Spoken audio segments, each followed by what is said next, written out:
Dnes mám pre vás EFT ťukanie na zmenu nášho vnútorného postoja k ostatným ľuďom.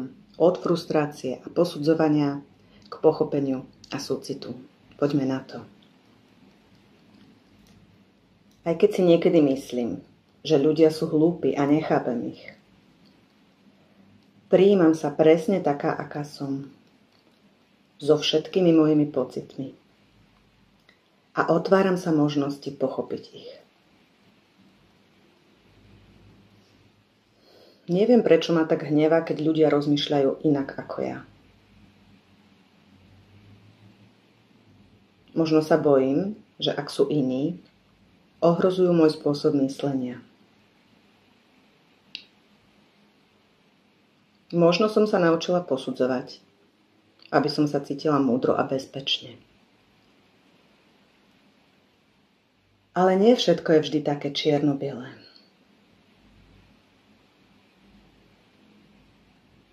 Každý má svoju cestu, svoje zranenia, svoje dôvody. Možno ich správanie nedáva zmysel mne, ale dáva zmysel im.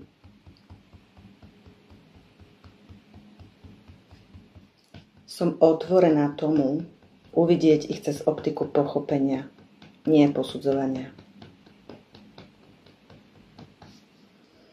Viem, že sa môžem cítiť múdro aj vtedy, keď si dovolím cítiť súcit. Uvoľňujem moju potrebu posudzovať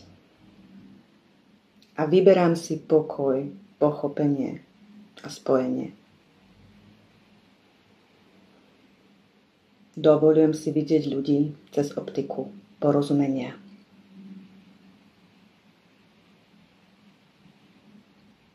Nemusia byť ako ja, aby som ich mohla rešpektovať. Každý koná najlepšie, ako vie. S tým, čo má. Ja môžem byť pokojná, aj keď je okolo mňa zmätok.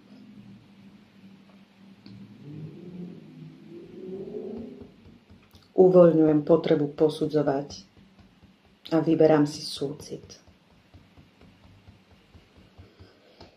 Otváram sa prijatiu aj vtedy, keď rozumiem len málo.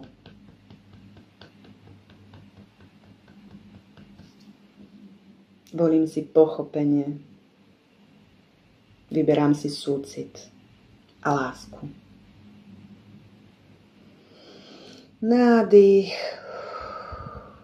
výdych.